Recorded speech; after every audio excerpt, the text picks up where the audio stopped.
Thank you, Stephanie, and good morning, everyone. Today is a great day, and we've got some important updates ahead for you. We appreciate you taking the time to join us. I will be sharing the agenda today with our 2020 Board Chair, Don Williamson. Donnie? Thanks, Kim. Good morning, everyone. Today's call is sponsored by Vulcan Materials Company. With over 360 facilities, Vulcan is the nation's largest producer of construction aggregates. They produce crushed stone, sand, gravel, asphalt, and ready-mixed concrete. Vulcan's mission is to provide quality products and services that consistently meet and exceed their customers' expectations. Thank you to Vulcan Materials Company for sponsoring this meeting. Kim? Thank you, Don. As a reminder, please use the chat button to ask any questions. Send your questions to Chamber Host, and we will verbally ask the questions at the appropriate time. Right now, I'd like to introduce our first speaker. Corona City Council has 5 elected positions. Each council member is assigned to a district or ward. Each of these members are elected by their geographical location. Though they are elected by district, once elected, they serve the entire city population. Today, we have invited Corona Council member of District 2, Tony Daddario. With a tremendous focus on helping the business community, Tony has become a regular connector for the chamber and our members. Councilmember Daddario was elected in November of 2020 elections and installed in mid-December 2020. Today, he will be sharing about his first 100 days as a council member. Please welcome Councilmember Daddario. Thank you, Kim, and thank you to the chamber for asking me to participate. I definitely am always excited to talk about business in Corona. The first 100 days has been interesting. We technically have only had one live in-person meeting, so I think as everybody in the business community is getting used to virtual meetings, and it looks like we'll be meeting in person. So I'm definitely excited about that, and definitely getting out and meeting a lot of the District 2, as well as all of the businesses here in the city of Corona. The first 100 days has been really interesting. I would say that there is a lot more in reading and getting yourself familiar with everything that's on the agenda, and really digging in and determining what needs further investigation. Really pleased to see, for those of you that have been following, we have what's called a new agenda item or future agenda item on our on all of our agendas. And these are really things that individual council members are digging into on a, maybe just a passion project or something that they're hearing from their community.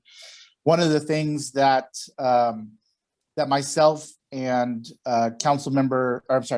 Vice Mayor Speak and I have really kind of developed a co-shared passion about would be our planning and licensing in the city, and permitting, I should say. And this is going to be a future agenda item that I think comes up in April.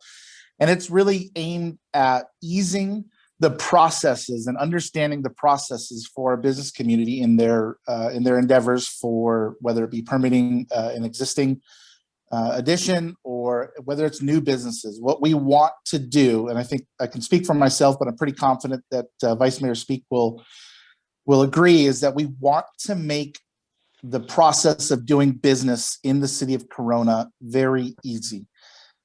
We have all heard from local businesses and future businesses that are trying to come into the area that the process seems to be burdensome, and we just don't feel that that is conducive to having a good business environment. So we're really excited to dig into that and really gain some efficiencies in that process, so that the understanding of doing business in Corona is very simple. And we want to remove barriers and roadblocks, and we want to streamline the process, and we want it to be conducive with Corona being the premier location for people that want to do business. And so, that's one of the topics that we are working on. I'm constantly looking at CFDs and seeing if they make sense for our community.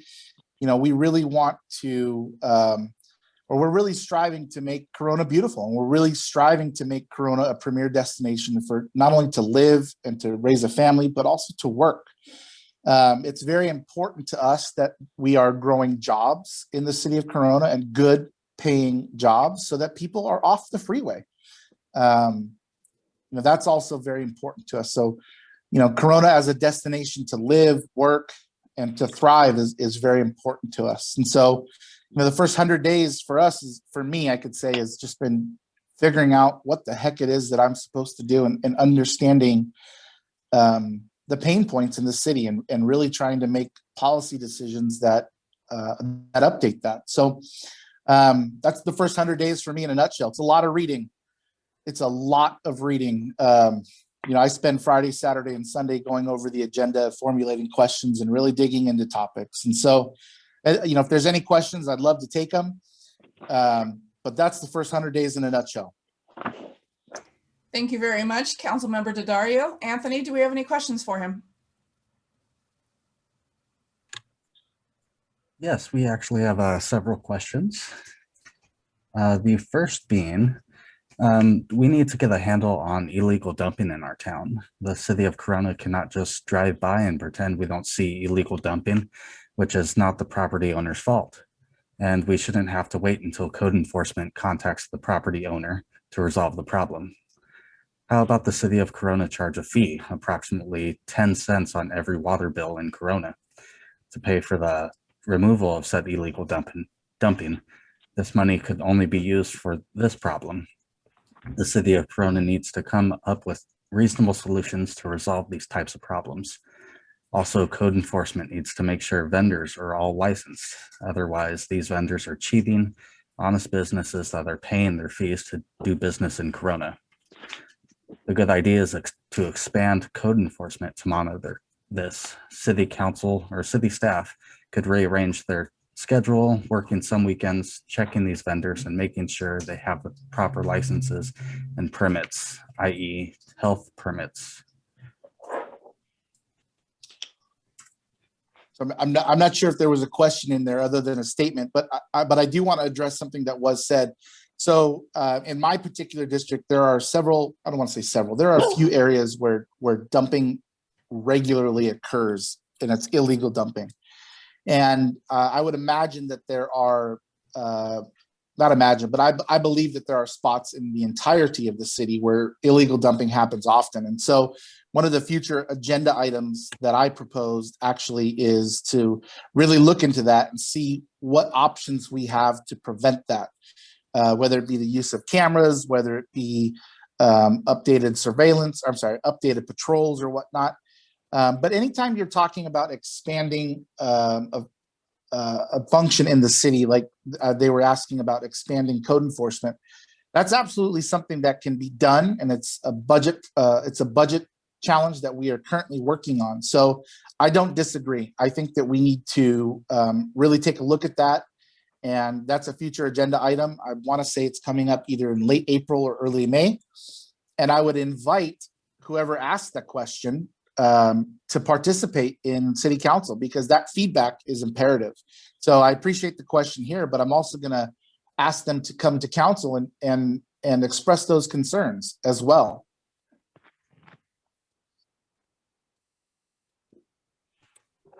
All right, we have, looks like 2 more questions at the moment. The first being, since elected, are there things you now have a different perspective on about how city runs itself? 100%.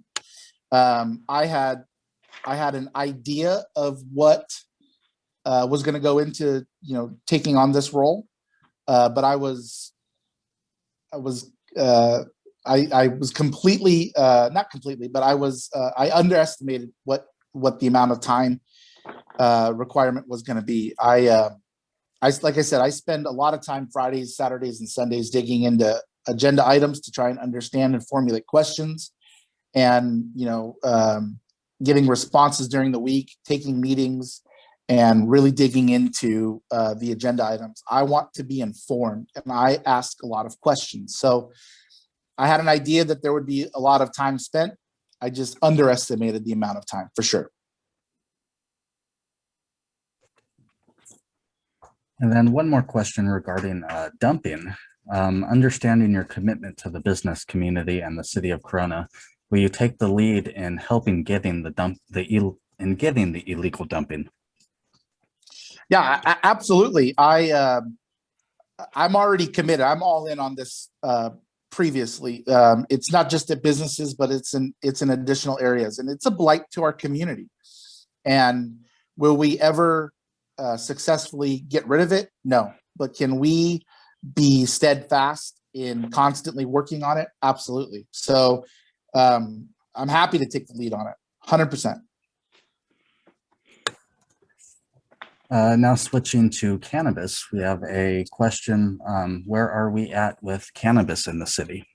So we last week we had a presentation, and we are very close to determining or to finalizing an agreement with a consultant to go over the application process. And I would expect that that's going to happen. I believe it was April 1st or around the 1st of April when we should have that worked out and open up for applications. All right, and last question. What is your feeling towards the mini street vendors from flowers, ice cream, food, and such? Will you work on the behalf of the brick and mortar businesses to ensure licensing? Yeah, that's an interesting, the short answer is yes, but that's an interesting problem. I'm 100% okay with saying that government works at the speed of molasses, and coming from the private sector, that's been a transition that I'm still learning. So really understanding how that's a problem, how that's affecting their businesses is something that we need to understand in order to address the problem. So again, I said it once, and I'll say it again.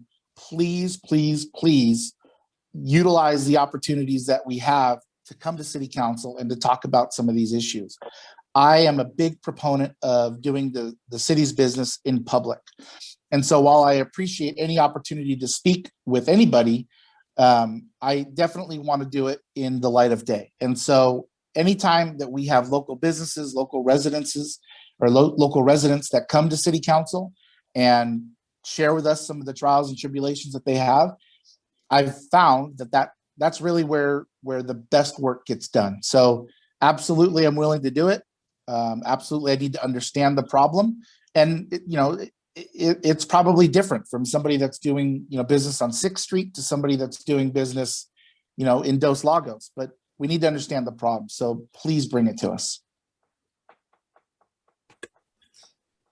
Thank you, Donnie, or Tony, excuse me.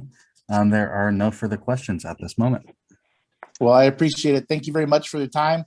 I always look forward to being on any of the Chamber of Commerce calls, and please reach out if you need to. Thank you very much. Thank you again, Councilmember Daddario. Donnie, what else we got going on? Well, Kim, I'm excited to announce that the speaker for the April 12th Coffee with an Entrepreneur will be Neha Arya. Neha is the founder of Future Link Inc., a company that she owns and operates, which is involved with innovative STEM education instruction, and it's a center for that education.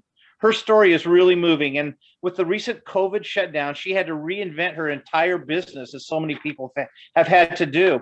Her tips and experience will resonate with many business owners. She is also involved in several technology ventures and co-creator of Desktop 365. We are excited to have her with us, and we look forward to hearing more about her story. Coffee with an Entrepreneur is offered free with a partnership with the City of Corona and the Corona Chamber of Commerce. Please consider registering today by using the link on your screen. Back to you, Kim. Thank you, Don. That sounds great. I'm looking forward to it myself. April is Riverside County Innovation Month. We invite you or an innovative new business to sign up for our regional fast pitch competition on April 8th. The tech-focused winner will go on to compete at the county finale on April 28th. There will be prizes awarded at both levels, and go to the bit.ly link on the screen to learn more. The deadline to apply is April 2nd. Don? These calls are done every week to educate and empower you, our members of the Corona Chamber of Commerce. And if you're on this call, and if you're still not a member, we can fix that. Please contact Robert Yanez to become part of our chamber family. Robert is our membership specialist, and he will tell you all the advantages that we have for your membership at the Corona Chamber of Commerce. This call is just one of the many things that we do. We just told you about the Coffee with an Entrepreneur. We have our Good Morning Corona every month. There's so many things that we do that you will be able to take advantage of as a member. And also we have incentives for both joining and referring others to join. A special March basketball themed program is happening right now through April. It will be April 5th. So if you want to be part of that, we're talking really seriously cool special add-ons and bonuses for people who join and refer people right now. Our chamber is growing, and together we can make a big impact. So if you're not a member, or if you know someone who should be, please call Robert or contact him today. Thanks. Kim? Thank you, Don. At this time, I'd like to introduce our legislative advocate, Jeff Gibson. Jeff keeps a pulse on what's happening in Sacramento and Washington, D.C., allowing us to act timely on projects and initiatives that help make a difference in shaping our community. His knowledge of complex political issues and the great relationships he's built ensure the Corona Chamber has all the tools to be effective on behalf of the business community. Please help me welcome Jeff Gibson to share a legislative update. Good morning. Thank you, Kim. I appreciate that. So today we're going to be discussing housing and its effect locally on businesses. So over the last 4 years, the state of California, starting under previous Governor Jerry Brown, when he signed a bill known as SB35, which essentially limited the ability of city councils and local communities to stop projects or require projects of a certain type. Basically, those that serve affordable housing needs in the community, strictly limited the ability of cities and counties and local planning agencies to speak into the requirements that would be on those on that growth. That was something that was hotly debated. It was signed in the closing days of the legislature, and the author has tried ever since to extend the same capability to single-family zoning. So the criticism that was made of the bill in 2017, which was if you can set the precedent of removing local control over planning decisions in one area, then there's going to be very little ability for the state to do that, to restrain itself essentially in other areas. We've seen this in a lot of different areas in business and everything else. Well, the good Senator Scott Wiener from San Francisco, Democrat, is back this year with SB10. Now, normally we don't get into housing development issues. Generally, we are in favor of good quality growth. The reason that we need to be a little bit more active, in fact, very active this year, is that the state under Governor Newsom is requiring the city of Corona to plan on the development of approximately 6,100, it's 6,087, I believe, 6,100 affordable housing units between now, literally today, and June 1st, 2028. So that, without giving us a single extra dollar and without giving any sort of policy conclusion, that most affordable housing units are developed as one of 7 units that are developed at the market rate. So if you're looking at 6 or 7 units per model, you're looking at 37,000 housing units. Now that's roughly 1/3 the existing housing stock in Corona. Obviously, while there are areas that can be developed, obviously Corona has stepped forward in recent years. They permitted and allowed the development of the Bedford property down near Eagle Glen off of Cahauco Road. And we very successfully, and as this chamber and the developer in that case, and the city were awarded a special distinction from the state legislature because the developer had to entirely rebuild the Cahauco interchange before they could significantly move forward on their project. And they did that. So we have a great track record of building quality housing and requiring some of the highest standards for development. So it's not that we aren't no growth. We are no growth. We are for smart growth because of all of the different things that we've had to suffer through for the years. SB10, which is currently being considered, it actually moved out of a policy committee earlier last week, would essentially wipe out single family zoning in existing neighborhoods throughout California. And what it would allow individual property owners to do is to subdivide their property and their existing structures. So this isn't that you tear down your home and you build an apartment complex, and then you go through the city process just like you would if you were trying to build a 10-unit apartment complex on a piece of property in the city of Corona, where you'd have to answer parking, you'd have to contribute to traffic issues, you'd have to contribute for sewer, for water, for all of these things, many of which are already required of the city to require by state code. All of that is wiped away. And in single family homes, you could subdivide your property up to 10 individual units. And the city would have very little capability to come back and say, well, wait a second, wait. We that area was planned carefully. We put in sewers, we put in water treatment, we put in all of these different pieces for 1.75 to 2.5 people per housing unit, right? So just like a regular single family home. And now you're proposing to have 22.5 people per housing unit. And you're not going to give, and there's no developer fee for the 91 expansion. There's no additional fees. The owner can just go ahead and do that. The health and safety code is waived for these purposes.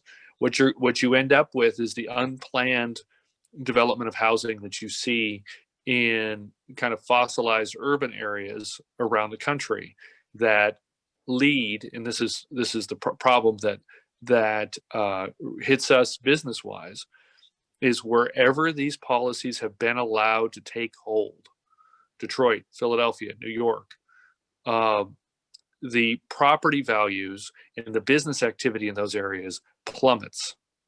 This is not the senator and the state legislature largely are interested in getting to a goal of developing housing in the range of about 2 million additional units over the next 8 years. And that is definitely a very good goal to have. But there's very little recognition. There was very little recognition at the beginning of this, and we were in the room when the governor's staff announced this. There was almost no recognition of there is not a lot of available land. Secondly, you're putting housing in competition with businesses. And so the legislature just came along and said, okay, well, great. 60% of Californians own their own home. All right, well then they can subdivide their house. There has been almost no policy discussion or very limited policy discussion. There were a couple of senators that have already brought this up on the Republican minority of wait. The biggest financial transaction that any person generally goes through is the purchase of a home. And the greatest amount of financial return they ever receive on an investment is the sale of a home. And so this goes to the heart of these people. When you decided to move to Corona, when you decided to participate in Corona, you did so with you made a certain deal with the larger community, and that we would do everything that we can to defend it. SB10 strips that away. And this is the challenge of having regulators who have never had to develop a home, who don't put any interest in the nuts and bolts of getting around this. I mean, it's being billed as, well, this gets around CEQA and this gets around cities, and we can start developing housing right away, as opposed to, do we want neighborhood homes subdivided 10 ways where people are sleeping in hallways and in garages, formally and with state protection, where the city can't come along and say, wait a second, you've got 18 cars parked out in front of your house. There's no surface parking available. The local local entrance to the 91, which is already rated a D or an F, as most of our ingress and egress is on each of our commuting corridors. All those are way over capacity. What's it going to look like when we increase the flow through by 5 to 10 times without a payment of developer fee and without an additional payment from the state for the full development of the 91 corridor, or the full development of the 15 corridor? So again, it's not that we don't recognize that California has a housing crisis. We do. What we need to do here as a chamber is closely support what the city is going through in a very regulated and court mandated and potentially court mandated process for their housing development. Their housing development plan. It's called a housing element within the general plan. It's going to be going on this year. The city has started its initial work. Typically in the past, we've let the city do their work. We've stayed in very close touch with them. This year, they are under very close monitoring for the speech they use, for the support they have, and it could all potentially go before a superior court judge who could decide that he or she is just not interested in what the city did, and they can dictate their own plan. They can even remove the local planning authority altogether and give it to a third group. So in this very unusual circumstance, we're going to be more active. We're working on the Corona 2030 plan that's going to have part of the housing element in it, so that we could discuss very common sense rules on, if you want to build something here, if you want to participate here, there's going to be impacts, and you need to pay into those impacts, because we have a backlog, obviously, of need for new roads, new bridges, new interchanges. And as someone who personally has helped bring in hundreds of millions of dollars in those, fight for those, it's something that's very, very important. So I come to you today and ask for an opposed position on SB10, which essentially, it's not quite being billed as this, but if you allow every owner of a single family home to subdivide their property into 10 different units, you are essentially ending single family zoning.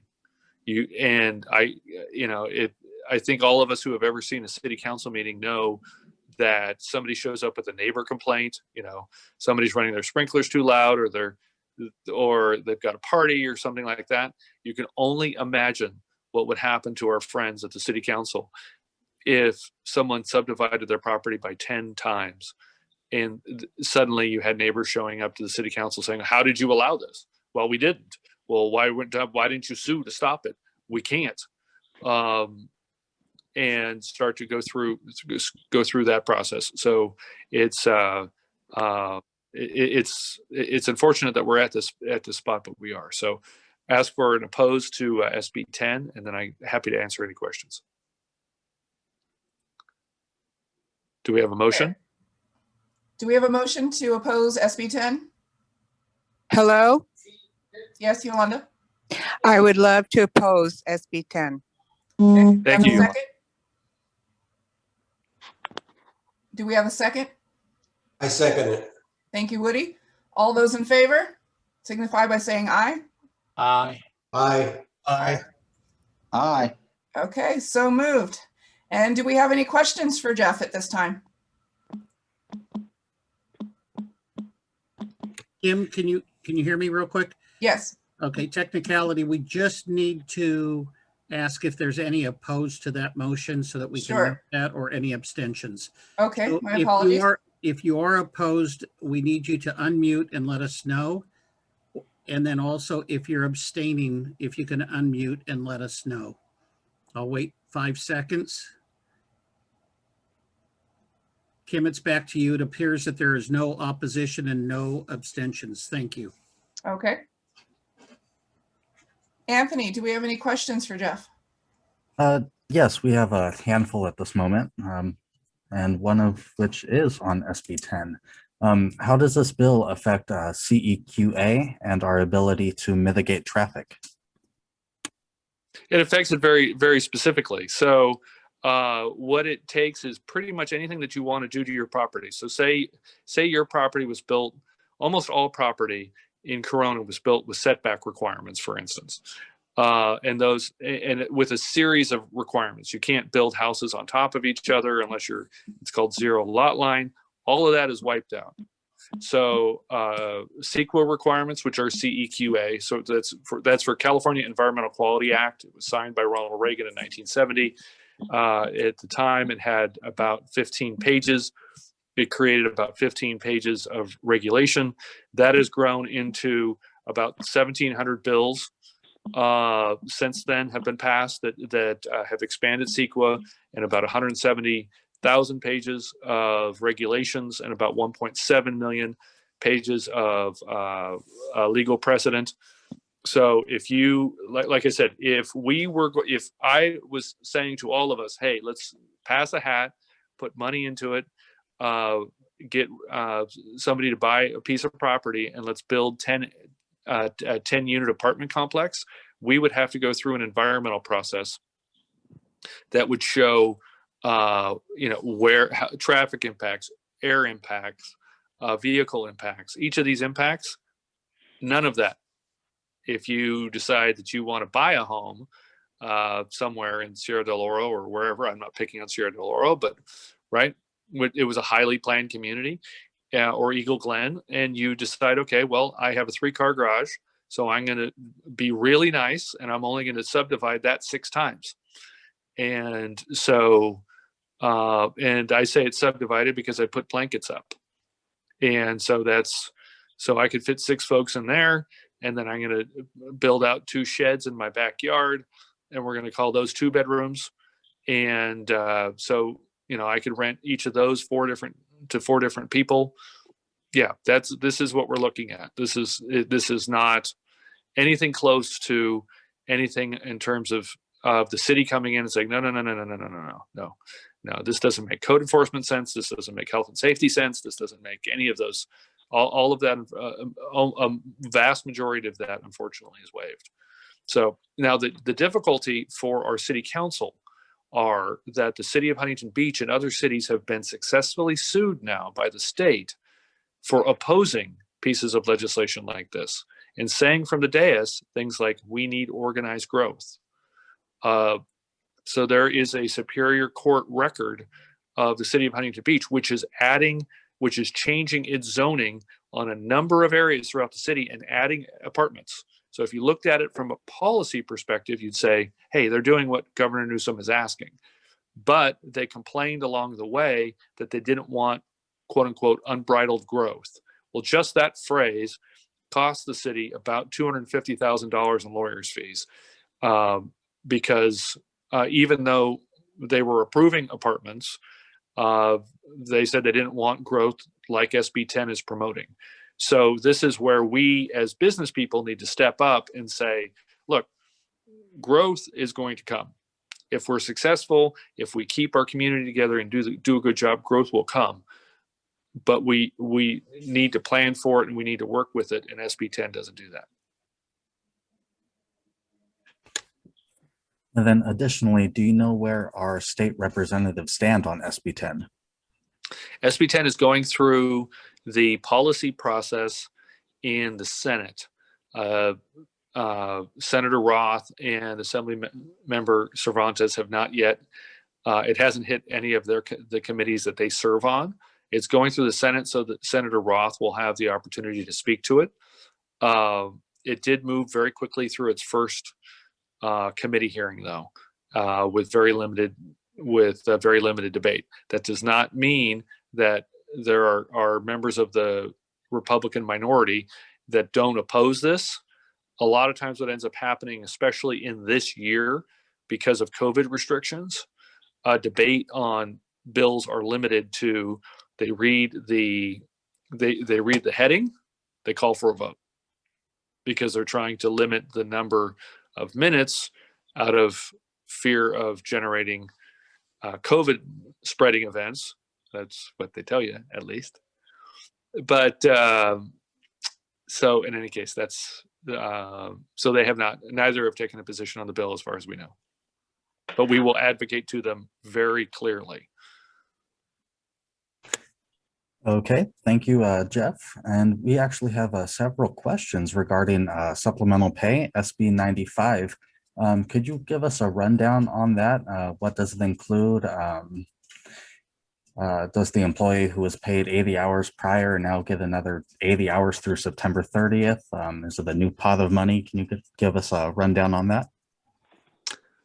I would have to I'll go back and research SB 95, and I can speak to that next week. Okay, thank you, Jeff. There are no more questions at this moment. Okay, great. All right, thank you, Jeff and Anthony, for that. Don. Thanks, Kim. Once again, we'd like to thank today's sponsor, Vulcan Materials Company. They strive to be responsible stewards with respect to the safety and environmental impact of their operations and products. Learn more about them at vulcanmaterials.com. Kim. Thank you, Donnie. If you would like to sponsor a future business briefing, please contact the Chamber. Register now to join us next Wednesday for more advocacy news. Next week, we will be having Supervisor Spiegel with us, as well as the EVP of Fender, Ed Maggie. You don't want to miss it. Thank you everyone for attending. Our meeting is adjourned. Thank you, Kim.